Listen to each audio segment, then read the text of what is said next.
Hey everybody, it's your girl Angie. Welcome back to Kiss My Cheeks TV. It has been a crazy work day, busy, busy, busy. I am finally done. And as I was scrolling social media, you know how we casually work and then scroll, work and then scroll. I saw a couple of things going on and I wanted to talk about it. So tonight we're going to do Kitchen Talk Daily. We're going to talk about Potomac. Up next is a Kitchen Talk Daily talking about Love and Marriage Huntsville. And last and definitely not least, a challenge chat where we will be talking about the past two episodes and a little bit of tea that was dropped on Twitter. So stay tuned for all of those lives tonight. Hey, Eric. Up first, we're going to go into Potomac. I'm not going to hold y'all long because a lot of this was already discussed. And I just want to give my 2 cents since it's finally official. Up first, a huge congratulations to Candace. She announced today on her Instagram. If you haven't saw the cute little video, please go out and watch it. I don't feel like looking for it again. I just grabbed this screen grab. And her and Chris are pregnant, or Candace is pregnant. But however, everybody say it differently, but they're pregnant. Congratulations. I'm so happy for Candace. We've seen her journey on the past few seasons of Potomac, of her, I guess we didn't really see her going to no counselor, but she got her mind right to wanting to have a baby because at first she didn't want any. Then she wanted a baby. Then we saw her go through IVF. We saw where that didn't work. We saw where she said this show is so stressful, and she felt like that might be why the IVF didn't work, allegedly, because I might be remembering that wrong. But anyway, I'm happy for Candace. I'm happy for everyone who wants to have a baby and they get to have the baby or they get to be pregnant. I'm going to pray for a safe pregnancy for Candace, a safe birth, and just many years of joy with your child, because children are a blessing. My son about to be 21, so I understand it's a lifelong blessing. I still remember the day of finding out I was pregnant.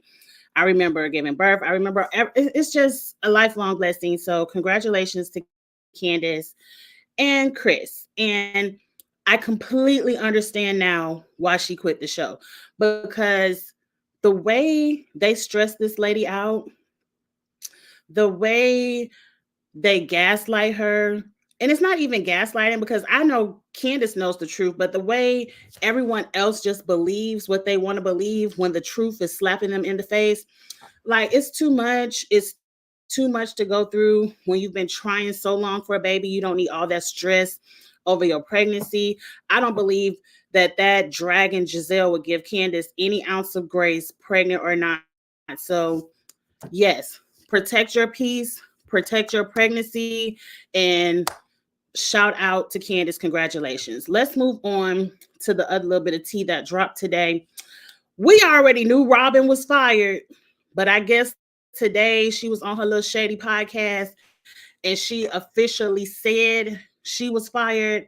And then it came out that NECA, whatever her NECA, is allegedly fired, but she can go ahead and go too. Now, Robin, let me tell you this, because I was a little bit shady on Twitter and I didn't have to be. But I didn't care. I was listening to the little screen grab somebody put on Twitter, and Robin was breaking down in tears. And it probably took her 10 minutes to get it out. I was like, Robin, get to the point, because I couldn't even listen to it all. And I retweeted that. I wish I was there to laugh in your face. Girl, I don't care nothing about your tears, Robin. I don't feel an ounce of sympathy for you, an ounce of care or concern. It's time to put that college degree to use, because reality TV ain't for you, boo. It's not for you. It's time for you to find something else to do. It's time for you to find somebody else's face to play in. We don't care. Goodbye. Don't let Robin come back. I wish it was Giselle, but I feel like they're never gonna fire Giselle. We just gonna have to deal with it. I did tweet that until Giselle was fired, I wasn't gonna watch. I might have lied to myself. I don't care about NECA. Like, what can we really say? What can we really say about NECA? I said it from preseason that NECA was the brown friend that the light-skinned girls were gonna welcome in to combat the colorism. She was the brown skinned girl that they were going to bring in to go at Wendy, so they could be like, it's not just us that don't like Wendy, you know, dark skinned people don't like Wendy either. I saw what they were doing with Nneka from preseason when they first said she was going to be on the cast. I already clocked what she was going to do. And baby girl, what you did was fall into the trap. You fell into the trap. Have you not watched seasons 1 through 7 of Potomac?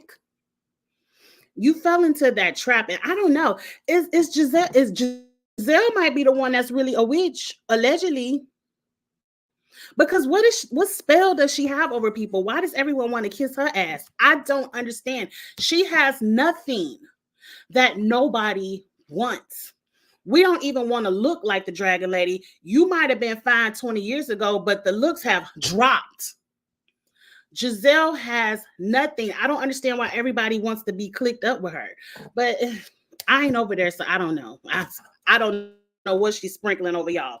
But she the one who I would be worried about shrines and things like that, because the mystical power, I don't get it. But Nneka, what you should have did is come on this show. Even, I'm not saying you and Wendy had to like each other, but you should have came on this show giving more of your life, giving more of your story. You sitting over there being a sidekick for the light-skinned girls and just chiming in whenever it's time to go at Wendy, it did you no favors. And now you can go home and watch the show with the rest of us. If I watch. Now, really quickly, because it ain't too much to really say about this. Candace is gone, so they no longer have a punching bag. They can't punch Wendy the way they punched Candace, because Wendy knows how to gather you all without, as Ashley would say, Candace, sometimes you just go too far below the belt. All y'all hoes go below the belt. But what Wendy does is she intellectually checks y'all, and y'all don't know how to come back at Wendy because y'all not as smart. So I don't think they're going to punch up on Wendy. I guess they're going to play around with Mia and her lies. I still might not watch this, but I kind of want to see if Giselle crumbles under the pressure of not having her pit bull to fight her battles.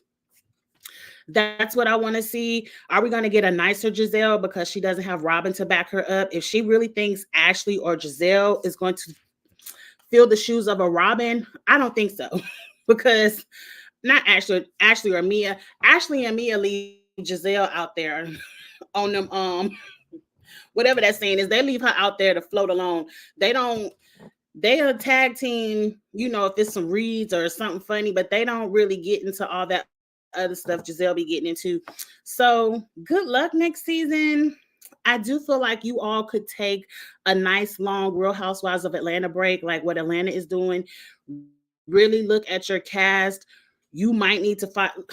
At this point, Potomac, y'all can go ahead and fire this whole franchise and find you some Black people somewhere else. It's a whole bunch of Black people down there in Houston, Dallas. If you're looking for some ghetto mess, go ahead and bring y'all asses over here to Memphis, whatever. But y'all really could let all of Potomac go, because it's really nobody I want to watch. I only need about 10 minutes of Karen explaining why she was out there drunk driving, and we could let that go too, because what else? What else? But y'all, I'm about to let that go because I meant for these to be short today. I'm about to start up a review, or really my 2 cents on Love and Marriage Huntsville. I'm trying to decide if I'm going to watch or review that this upcoming season. So come back and get into that. And then again, in 30 minutes, I'm going to get into the challenge. So come back for the challenge if you care about that. If not, please support the channel, like the video, share the content, subscribe. My channel is monetized. You can do super chats or whatever you would like now if you feel free to. But I guess I should have said that at the beginning because I'm getting ready to turn it off. Yes, I agree, Eric. Potomac could go. Like, just go ahead and turn it off. Potomac right now is in a dark place that I don't want to stay in. And I feel like sometimes you can't just cut it out. You just got to cut it all off. And I feel like that's where Potomac is. Maybe 2 or 3 seasons ago, y'all could have fired Giselle and it could have been some hope for this show, because I really feel like Robin isn't the one to fire. It should have been Giselle.